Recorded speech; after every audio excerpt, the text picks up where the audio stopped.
ಶ್ರೀಗುರುಭ್ಯೋ ನಮಃ. ಆಪದಾಮಪಹರ್ತಾರಂ ದಾತಾರಂ ಸರ್ವಸಂಪದಾಂ ಲೋಕಾಭಿರಾಮಂ ಶ್ರೀರಾಮಂ ಭೂಯೋ ಭೂಯೋ ನಮಾಮ್ಯಹಂ.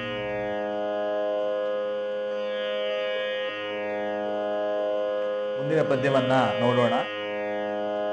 ಒಂದು ಗುಣದೊಳಗನಂತ ಗುಣಗಳು, ಒಂದು ರೂಪದೊಳಿಹವು ಲೋಕಗಳೊಂದು ರೂಪದಿ ಧರಿಸಿ ತದ್ಗತ ಪದಾರ್ಥದೊಳ ಹೊರಗೆ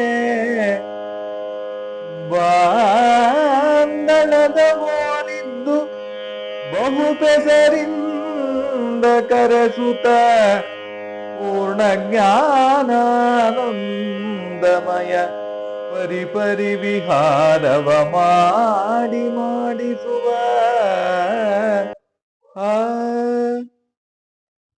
ಒಂದು ಗುಣದೊಳಗೆ ಅನಂತ ಗುಣಗಳು, ಒಂದು ರೂಪದೊಳಿಹವು ಲೋಕಗಳು, ಒಂದು ರೂಪದಿ ಧರಿಸಿ ತದ್ಗತ ಪದಾರ್ಥದೊಳ ಹೊರಗೆ ಬಾಂದಳದ ಬೋಲಿದ್ದು ಬಹು ಪೆಸರಿಂದ ಕರೆಸುತ್ತ ಪೂರ್ಣ ಜ್ಞಾನಾನಂದಮಯ ಪರಿಪರಿ ವಿಹಾರವ ಮಾಡಿಸುವ. ಪರಮಾತ್ಮನ ರೂಪ ಎಂಥದ್ದು ಅಂತನ್ನೋದನ್ನ ಇಲ್ಲಿ ವರ್ಣನೆಯನ್ನ ಮಾಡ್ತಾರೆ. ಹೇಗಿದೆ ಪರಮಾತ್ಮನ ರೂಪ ಅಂದ್ರೆ, ಸಂಪೂರ್ಣ ಜ್ಞಾನಾನಂದಮಯವಾಗಿರ್ತಕ್ಕಂತಹ ರೂಪ. ಎಷ್ಟು ಗುಣ ಇದೆ? ಲಿಮಿಟ್ಲೆಸ್, ಅನ್ಲಿಮಿಟೆಡ್ ಅಂತೀವಲ್ಲ, ಅಪರಿಚ್ಛಿನ್ನವಾದ ಗುಣಗಳು, ಅನಂತ ಗುಣಗಳಿದೆ. ಜ್ಞಾನ ಅನ್ನೋ ಗುಣವೇ ಅನಂತವಾಗಿದೆ, ಆನಂದ ಅನ್ನೋ ಗುಣವೇ ಅನಂತವಾಗಿದೆ, ಅನಂತವಾಗಿರ್ತಕ್ಕಂತಹ ಗುಣಗಳು. ಅದಕ್ಕಂತಾರೆ ಒಂದು ಗುಣದೊಳಗೆ, ಪರಮಾತ್ಮನ ಅನಂತಾನಂತ ಗುಣಗಳಲ್ಲಿ ಒಂದು ಗುಣವನ್ನ ಸ್ವೀಕಾರ ಮಾಡಿ. ಅನಂತಾನಂತ ಗುಣಗಳಲ್ಲಿ ಒಂದು ಗುಣವನ್ನ ಸ್ವೀಕಾರ ಮಾಡಿದಾಗ ಅದರಲ್ಲಿ ಎಷ್ಟಿದೆ? ಅನಂತ ಗುಣಗಳಿದೆ. ಒಂದು ಗುಣದೊಳಗೆ ಅನಂತ ಗುಣಗಳು. ಮತ್ತೆ ಒಂದು ರೂಪದೊಳಿಹವು, ಒಂದು ರೂಪದಲ್ಲಿ ಪರಮಾತ್ಮನ ಅಪರಿಚ್ಛಿನ್ನವಾಗಿರ್ತಕ್ಕಂತಹ ಅನಂತಾನಂತ ರೂಪಗಳು. ಅದರಲ್ಲಿ ಒಂದು ರೂಪವನ್ನ, ಯಾವುದೋ ಕೃಷ್ಣ ರೂಪವನ್ನೋ ರಾಮರೂಪವನ್ನೋ ಸ್ವೀಕಾರ ಮಾಡೋಣ. ಕೃಷ್ಣ ರೂಪವನ್ನ ಸ್ವೀಕಾರ ಮಾಡೋದಾದ್ರೆ ಅದರಲ್ಲಿ ಏನಿದೆ? ಲೋಕಗಳು, ಈ 14 ಲೋಕಗಳಿದೆ. ಬ್ರಹ್ಮಾಂಡದಲ್ಲಿರ್ತಕ್ಕಂತಹ ಈ 14 ಲೋಕಗಳು ಎಲ್ಲವೂ ಕೂಡ ಪರಮಾತ್ಮನ ಈ ಒಂದು ರೂಪದಲ್ಲಿ ಇದೆಯಂತೆ. ಒಂದು ರೂಪದೊಳಿಹವು ಲೋಕಗಳು, ಒಂದು ರೂಪದಿ ಧರಿಸಿ. ಒಂದು ರೂಪವನ್ನ ಪರಮಾತ್ಮ ಧಾರಣೆಯನ್ನ ಮಾಡಿರ್ತಾನೆ. ಅನಂತಾನಂತ ರೂಪಗಳಲ್ಲಿ ಒಂದು ರೂಪವನ್ನ ಪರಮಾತ್ಮ ಧಾರಣೆ ಮಾಡಿ ಏನು ಮಾಡ್ತಾನೆ? ತದ್ಗತ ಪದಾರ್ಥಗಳ ಒಳ ಹೊರಗೆ. ತದ್ಗತ ಅಂದ್ರೆ ಈ ಬ್ರಹ್ಮಾಂಡದಲ್ಲಿ ಒಳಗಡೆ ಇರತಕ್ಕಂತಹ ಪದಾರ್ಥಗಳು. ಈ ಬ್ರಹ್ಮಾಂಡದ ಒಳಗಡೆ ಇರತಕ್ಕಂತಹ ಅನೇಕ ಪದಾರ್ಥಗಳು, ಆದ್ರೆ ಯಾವುದಾದ್ರೂ ಆಗಿರಬಹುದು. ಯಾವ ಪದಾರ್ಥ ತಗೊಳ್ಳಿ, ಎಲ್ಲಾ ಪದಾರ್ಥಗಳ ಒಳ ಹೊರಗೆ. ಅಂತರ್ಬಹಿಶ್ಚ ತತ್ಸರ್ವಂ ವ್ಯಾಪ್ಯ ನಾರಾಯಣ ಸ್ಥಿತ ಅಂತ ಶ್ರುತಿ ಏನ್ ಹೇಳಿತು ಅದನ್ನೇ ತಿಳಿಸ್ತಾ ಇದ್ದಾರೆ. ತದ್ಗತ ಪದಾರ್ಥದೊಳ ಹೊರಗೆ, ಅದರ ಒಳಗಡೆಯೂ ಅಂತರ್ಯಾಮಿಯಾಗಿದ್ದಾನೆ. ಹೊರಗೂ ಕೂಡ ತನ್ನ ರೂಪವನ್ನ ಇಟ್ಕೊಂಡಿದ್ದಾನೆ. ಅದಕ್ಕೆ ಅವನನ್ನ ಏನಂತ ಕರೆದರು? ವಾಸುದೇವ ಅಂತ ಕರೀತೀವಿ. ವಾಸನಾದ್ ವಾಸುದೇವೋಸಿ ವಾಸಿತಂತೆ ಜಗತ್ರಯಂ ಸರ್ವಭೂತ ನಿವಾಸೋಸಿ ವಾಸುದೇವ ನಮೋಸ್ತುತೆ ಅಂತ ಎಲ್ಲಾ ಪದಾರ್ಥದ ಒಳ ಹೊರಗಡೆ ವ್ಯಾಪ್ತವಾಗಿರ್ತಕ್ಕಂತಹ ಪರಮಾತ್ಮನ ರೂಪ ಹೇಗಿದ್ದಾನೆ ಪರಮಾತ್ಮ ಅಂದ್ರೆ ಬಾಂದಳದ ಓಲಿದ್ದು. ಬಾಂದಳ ಅಂತಂದ್ರೆ ಏನು? ಬಾಂದಳ ಅಂತಂದ್ರೆ ಆಕಾಶ. ಆಕಾಶ ಹೇಗೆ ಸರ್ವತ್ರ ವ್ಯಾಪ್ತವಾಗಿದೆಯೋ ಹಾಗೆ ಪರಮಾತ್ಮ ಎಲ್ಲಾ ಕಡೆಯಲ್ಲೂ ವ್ಯಾಪ್ತನಾಗಿದ್ದಾನೆ. ಆಕಾಶ ಅನ್ನೋದು ಸಣ್ಣ ಒಂದು ಬಿಂದಿಗೆ ತಗೊಂಡು ಬಂದ್ರು ಅದರೊಳಗಡೆ ಒಂದು ಆಕಾಶ ಇದೆ, ಅಥವಾ ಒಂದು ಲೋಟ ತಗೊಂಡ್ರು ಆ ಲೋಟದೊಳಗಡೆ ಒಂದು ಆಕಾಶ ಇದೆ. ಆಕಾಶ ಅಂದ್ರೆ ಅವಕಾಶ, ಸ್ಪೇಸ್ ಅಂತ. ಅದರೊಳಗಡೆನೂ ಅವಕಾಶ ಇದೆ. ಅಥವಾ ಇನ್ನೇನೋ ಒಂದು ಪದಾರ್ಥ ಗಡಿಗೆ ತಗೊಳ್ತೀರಾ, ಅದರೊಳಗಡೆನೂ ಆಕಾಶ ಇದೆ. ದೊಡ್ಡ ಹಂಡೆ ತಗೊಳ್ತೀರಾ, ಅದರೊಳಗಡೆನೂ ಅವಕಾಶ ಇದೆ. ಇಡೀ ಬ್ರಹ್ಮಾಂಡ ತೆಗೆದುಕೊಳ್ತೀರಾ, ಅದರೊಳಗಡೆನೂ ಅವಕಾಶ ಇದೆ. ಹೇಗೋ ಹಾಗೆ ಆಕಾಶ ಸರ್ವತ್ರ ವ್ಯಾಪ್ತವಾಗಿದೆ. ಅದಕ್ಕೆ ವಿಭು, ಅದರ ಗುಣವೇ ಅದು. ಅದು ಎಲ್ಲಾ ಕಡೆ ಸರ್ವತ್ರ ವ್ಯಾಪ್ತವಾಗಿರತಕ್ಕಂತಹ ಆಕಾಶ ಹೇಗಿದೆಯೋ ಹಾಗೆ ಪರಮಾತ್ಮ ವ್ಯಾಪ್ತನಾಗಿದ್ದಾನೆ. ಅವನಿಗೆ ಯಾವುದೇ ರೀತಿಯ ಆಕಾಶಕ್ಕೆ ಛಿದ್ರತೆ ಅಂತ ಇಲ್ಲ. ಛಿದ್ರವಾಗಿದೆ, ಇಲ್ಲಿದೆ ಆಕಾಶ, ಇನ್ನೊಂದು ಕಡೆಗಿಲ್ಲ, ಮತ್ತೊಂದು ಕಡೆಗಿದೆ, ಇನ್ನೊಂದು ಕಡೆಗಿಲ್ಲ ಅಂತ ಇಲ್ವೇ ಇಲ್ಲ. ಅಚ್ಛಿದ್ರವಾಗಿ ಆಕಾಶ ವ್ಯಾಪ್ತವಾಗಿದೆ.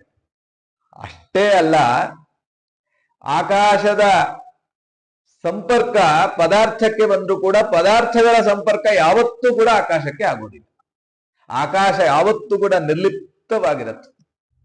ಅದಕ್ಕೆ ಬಾಂದಳ ಅಂತ ವಿಶೇಷವಾಗಿ ಅಲ್ಲಿ ದೃಷ್ಟಾಂತವನ್ನ ಕೊಟ್ಟಿದ್ದಾರೆ.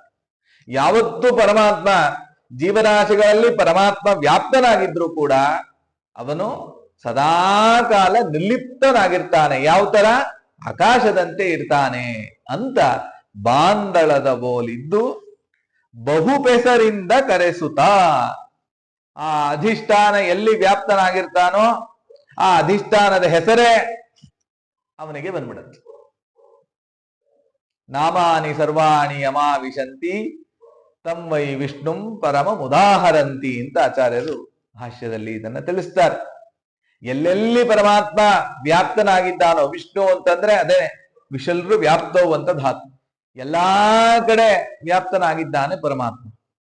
ಅದಕ್ಕೆ ಅವನಿಗೆ ವಿಷ್ಣು ಅಂತ ಹೆಸರು.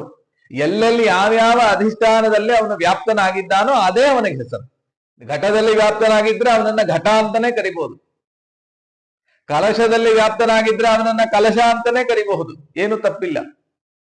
ಹೀಗೆ ಪರಮಾತ್ಮ ಆಯಾ ಬಹುಪೆಸರಿಂದ ಕರೆಸುತ್ತಾ ಅನೇಕ ವಿಧವಾದ ನಾಮಗಳಿದೆಯಂತೆ ಅವನಿಗೆ. ಆ ನಾಮಗಳಿಂದ ಪರಮಾತ್ಮ ಕರೆಸ್ಕೊಳ್ಳುತ್ತಾನೆ. ಕರೆಸ್ಕೊಂಡಾಗ ಅವನು ಹೇಗಿರ್ತಾನ್ರಿ ಅಂತಂದ್ರೆ ಪೂರ್ಣ ಜ್ಞಾನಾನಂದಮಯ.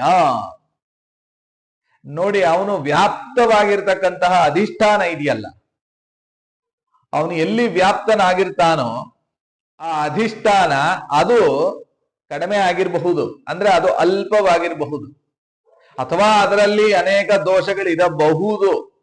ಆದರೆ ಪರಮಾತ್ಮನಿಗೆ ಮಾತ್ರ ಎಂದೆಂದಿಗೂ ಕೂಡ ಯಾವುದೇ ರೀತಿಯಾದಂತಹ ದೋಷ ಇಲ್ಲ. ಯಾಕೆ? ಅದಕ್ಕೆ ಉತ್ತರವನ್ನು ಕೊಟ್ಟರು, ಪೂರ್ಣಾನಂದ ಜ್ಞಾನಮಯ.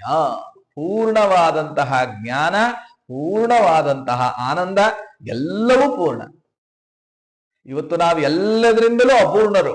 ಅಪೂರ್ಣವಾದಂತಹ ಜ್ಞಾನ, ಅಪೂರ್ಣವಾದಂತಹ ಆನಂದ ಯಾವುದೂ ಕೂಡ ನಮ್ಮಲ್ಲಿ ಪೂರ್ಣತೆ ಇಲ್ಲ. ನಾವೆಲ್ಲ ಜೀವರಾಶಿಗಳೆಲ್ಲ ಅಪೂರ್ಣರಾಗಿದ್ದೇವೆ. ಅಪೂರ್ಣರಾಗಿರೋದ್ರಿಂದಲೇ ನಮ್ಮಲ್ಲಿ ದೋಷಗಳಿಗೆ ಅವಕಾಶ ಇದೆ. ಪರಮಾತ್ಮ ಅಪರಿಚ್ಛಿನ್ನವಾದ ಅನಂತವಾದ ಗುಣಗಳು, ಪರಮಾತ್ಮನಲ್ಲಿ ಇರ್ತಕ್ಕಂತಹ ಗುಣಗಳು ಅದು ಪೂರ್ಣವಾಗಿದೆ. ಪೂರ್ಣವಾಗಿ ಇಟ್ಬಿಟ್ರೆ ಅವಾಗ ಬೇರೆದಕ್ಕೆ ಅವಕಾಶವೇ ಇಲ್ಲ, ದೋಷಕ್ಕೆ ಅವಕಾಶವೇ ಇಲ್ಲ. ದೋಷದ ಲವಲೇಶವೂ ಇಲ್ಲದೆ ಇರತಕ್ಕಂಥವನು ಪರಮಾತ್ಮ ಅಂತ ಪೂರ್ಣಾನಂದ ಜ್ಞಾನಮಯ.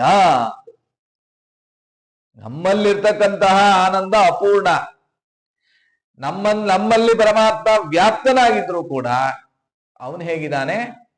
ಅವನ ಆನಂದಕ್ಕೆ ಯಾವುದೇ ರೀತಿಯಾದಂತಹ ಧಕ್ಕೆ ಇಲ್ಲ. ಅವನು ಪೂರ್ಣವಾದಂತಹ ಆನಂದ ಜ್ಞಾನವನ್ನ ಹೊಂದಿದವನಾಗಿದ್ದಾನೆ.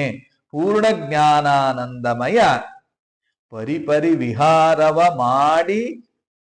ಮಾಡಿಸುವ. ಅವನೇನು ಮಾಡ್ತಾನೆ?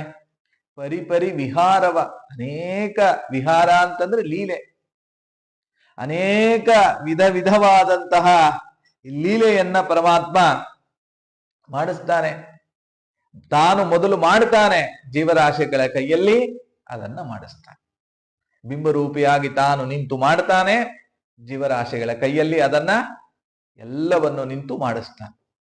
ಮುಖ್ಯವಾದಂತಹ ಜ್ಞಾನ ನಮಗಿರಬೇಕು. ಈ ಜ್ಞಾನ ವಿಶೇಷವಾಗಿ ನಮಗೆ ಇರಬೇಕು. ಎಲ್ಲ ಏನೇ ಕರ್ಮಗಳನ್ನ ಮಾಡಿದ್ರೂ ಕೂಡ ಮಾಡಿಸುವ ಯಾವುದೇ ಒಂದು ಸಣ್ಣ ಕ್ರಿಯೆ ಆಗಿರಬಹುದು. ಈ ಪುಸ್ತಕವನ್ನ ತೆಗೆದು ನಾನು ಈ ಕಡೆಯಿಂದ ಈ ಕಡೆಗೆ ಇಟ್ರೆ ಅಂತಂತ ಅಂದ್ರು ಅದು ಮಾಡಿಸುವ. ಅದನ್ನ ಒಳಗಡೆ ನಿಂತು ಬಿಂಬರೂಪಿಯಾಗಿ ಪರಮಾತ್ಮ ಮಾಡ್ತಾನೆ, ಜೀವರಾಶಿಗಳ ಕೈಯಿಂದ ಅದನ್ನ ಮಾಡಿಸ್ತಾನೆ ಅಂತ ವಿಶೇಷವಾಗಿ ಇದನ್ನ ಇಲ್ಲಿ ತಿಳಿಸ್ತಾ ಇದ್ದಾರೆ. ಹೀಗೆ ಪರಮಾತ್ಮನ ರೂಪ ಒಂದು ರೂಪದಲ್ಲಿ ಎಷ್ಟಿದೆ ಅಂತ ಕೌಂಟ್ಲೆಸ್, ಎಷ್ಟು ರೂಪಗಳಿದೆ ಅನ್ನೋದೇ ಗೊತ್ತಾಗೋದಿಲ್ಲ ನಮಗೆ. ಒಂದು ಗುಣದಲ್ಲಿ ಎಷ್ಟು ಗುಣಗಳಿದೆ, ಅಲ್ಲೂ ಅನಂತವಾದ ಗುಣಗಳು. ಒಂದು ರೂಪದಲ್ಲಿ ಎಷ್ಟಿದೆ, ಅಲ್ಲೂ ಅನಂತವಾದಂತಹ ರೂಪಗಳು ಅಲ್ವಾ. ಹೀಗೆ ಪರಮಾತ್ಮನ ರೂಪಗಳಿಗೆ ಯಾವುದೇ ರೀತಿಯಾದಂತಹ ಪರಿಚ್ಛಿತ್ತಿ ಅಂತ ಇಲ್ಲ, ಅಂದ್ರೆ ಒಂದು ಲಿಮಿಟ್ ಅಂತ ಇಲ್ಲವೇ ಇಲ್ಲ. ಇವತ್ತು ನಾವು ಇಡೀ ಜಗತ್ತಿನಲ್ಲಿರ್ತಕ್ಕಂತಹ ಪದಾರ್ಥಗಳನ್ನ ಕೌಂಟ್ ಮಾಡ್ಲಿಕ್ಕಾಗತ್ತಾ? ಕೌಂಟ್ ಮಾಡ್ಲಿಕ್ಕೆ ಸಾಧ್ಯ ಇಲ್ಲ. ಯಾವನೋ ಒಬ್ಬ ಬಂದ ಅಂತ ಇಟ್ಕೊಳ್ಳಿ, ಏನೋ ಇಡೀ ಜಗತ್ತಿನಲ್ಲಿರ್ತಕ್ಕಂತಹ ಪದಾರ್ಥಗಳನ್ನ ಅವನು ಎಣಿಸದ ಅಂತ ಇಟ್ಕೊಂಡ್ರು ಕೂಡ ಪರಮಾತ್ಮನ ಗುಣಗಳನ್ನ ಎಣಿಸ್ಲಿಕ್ಕೆ ಸಾಧ್ಯನಾ? ಯಾವತ್ತೂ ಕೂಡ ಎಣಿಸ್ಲಿಕ್ಕೆ ಸಾಧ್ಯ ಇಲ್ಲ. ಮೇದಿನಿಯೊಳು ಅಂಬುಕಣಂಗಳ ಐದಬಹುದು ಪರಿಗಣತಿಯನು, ಮಾಧವನ ಆನಂದಾದಿ ಗುಣಗಳು ಅನಾದಿಕಾಲದಿಂದ ಗಣಿತವೆಂಬುದೇ ಫಲವಿದು ಬಾಳ್ದುದಕ್ಕೆ. ಸಿರಿ ನಿಲಯನ ಗುಣಗಳ ತಿಳಿದು ಭಜಿಸುವುದೇ ಫಲವಿದು ಬಾಳ್ದುದಕ್ಕೆ. ಹೀಗೆ ಪರಮಾತ್ಮನ ಗುಣಗಳನ್ನ ತಿಳಿದು ಭಜಿಸುವುದೇ ಫಲವಿದು ಬಾಳ್ದುದಕ್ಕೆ ಅಂತ ದಾಸರಾಯರು ಇದನ್ನೇ ಅಲ್ಲಿ ಇನ್ನೊಂದು ರೀತಿಯಲ್ಲಿ ಹೇಳಿದ್ದಾರೆ ಅಂತ ಹೇಳ್ತಾರೆ. ಕೃಷ್ಣಾರ್ಪಣ.